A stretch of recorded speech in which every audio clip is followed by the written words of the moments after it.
l'idée aujourd'hui, c'est vraiment d'apporter même des outils, en fait, c'est faciliter la vie des photographes africains. Alors pourquoi je dis africains? C'est tout simplement parce que malheureusement, les marchés locaux sont très petits.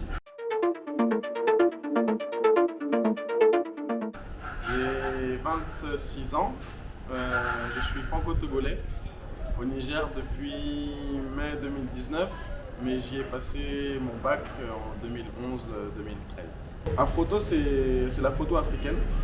L'idée, c'était donc à la base vraiment d'apporter des revenus décents aux photographes, mais ça, du coup, avec le temps, ça allait bien au-delà de ça.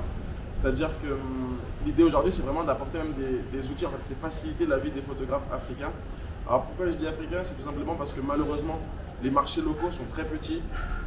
Si on prend le marché africain de manière globale, on a estimé notre marché total à 3 milliards de dollars. On espère en prendre 30%, donc l'équivalent d'1 milliard de dollars. Et donc on va aller chercher des clients qui ont des besoins de photos en volume, voire à différents endroits. Et donc comme ça, en fait, on travaille donc avec des gens qui ne peuvent pas travailler uniquement avec un seul photographe. Et c'est là où nous, on intervient, on met en relation on gère plusieurs photographes pour un client. Donc un client qui a besoin de photographes à différents endroits, il peut faire appel à nous. On travaille essentiellement avec des entreprises, le gouvernement et les ONG. On ne prend pas du tout les particuliers, parce qu'ici, il y en a énormément de photographes qui font du mariage, qui font du portrait pour les particuliers.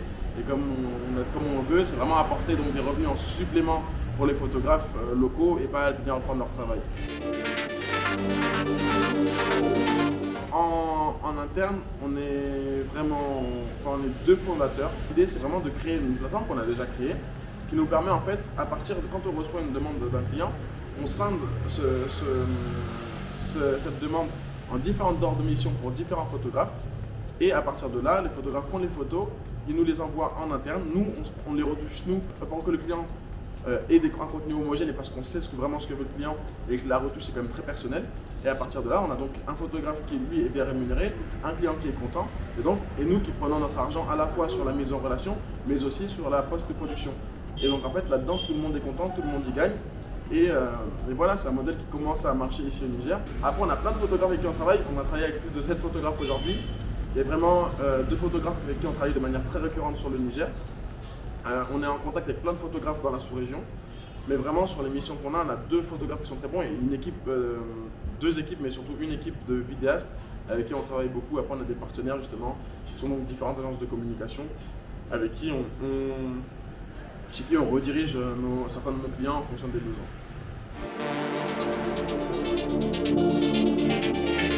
J'ai eu la chance de beaucoup voyager.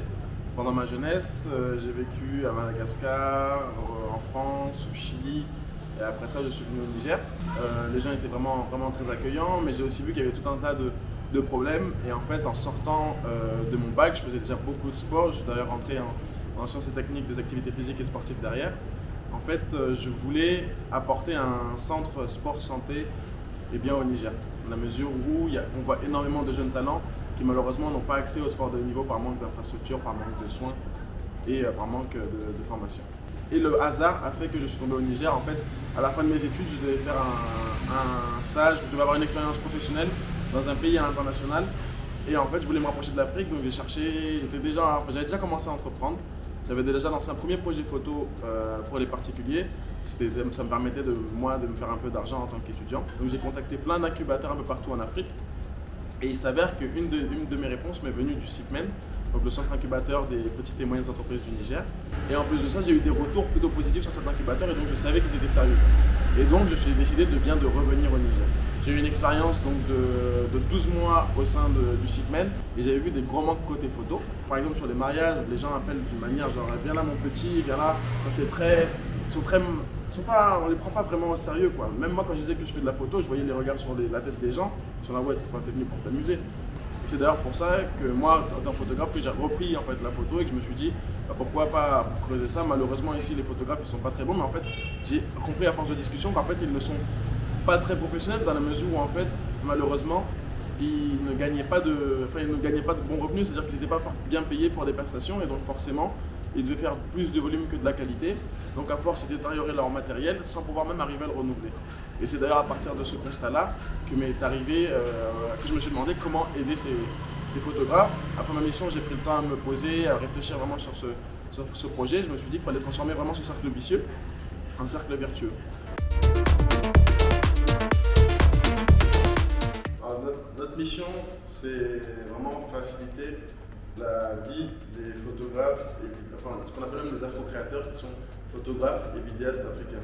Aujourd'hui, on est en train de développer une banque d'images qui va permettre aux photographes d'utiliser les photos qu'il a au fond de ses disques durs, qu'il a déjà pris avant, et bien de les mettre sur la plateforme pour pouvoir les vendre, pareil, à des particuliers, à des entreprises, au gouvernement, à des ONG. Et on a d'autres outils qu'on va développer, notamment on va essayer de faciliter par exemple la facturation, ce genre de choses.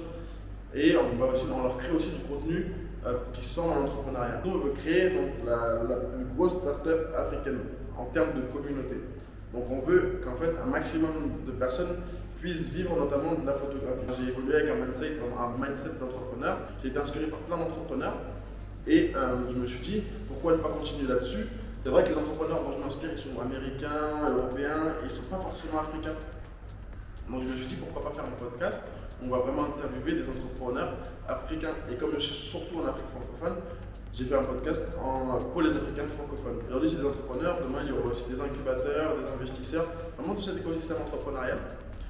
Et l'idée, c'est vraiment bien de demander à ces entrepreneurs comment est-ce qu'ils fonctionnent, dans quel contexte ils ont grandi, pourquoi est-ce qu'ils ont décidé d'entreprendre, quelles sont leurs motivations, qu'est-ce qu'ils ont des conseils à nous donner, est-ce qu'ils ont des entrepreneurs à nous recommander. Et tout ça, ça peut inspirer tout un tas de personnes. Et voilà, je pense que je veux dire, c'est qu'il faut rester déterminé, il faut rester motivé, il faut rester concentré aussi. On a beaucoup de distractions, c'est-à-dire qu'on a des opportunités. Moi, par exemple, quand j'ai des clients, il y a un client qui en fait m'a contacté et je suis allé le voir. En fait, il n'avait pas besoin de photos, mais surtout d'infographie, par exemple. Et moi, je ne fais pas d'infographie. Je peux arriver à trouver des infographes qui font ça et dire que je fais de l'infographie. Mais ce n'est pas du tout l'idée. Et je pense qu'il faut vraiment rester concentré pour ne pas s'éparpiller partout et faire quelque chose vraiment de très propre. Donc je pense qu'il faut vraiment rester focus, développer un maximum son service pour ensuite après arriver à se diversifier plus tard une fois qu'on a déjà consolidé ses activités.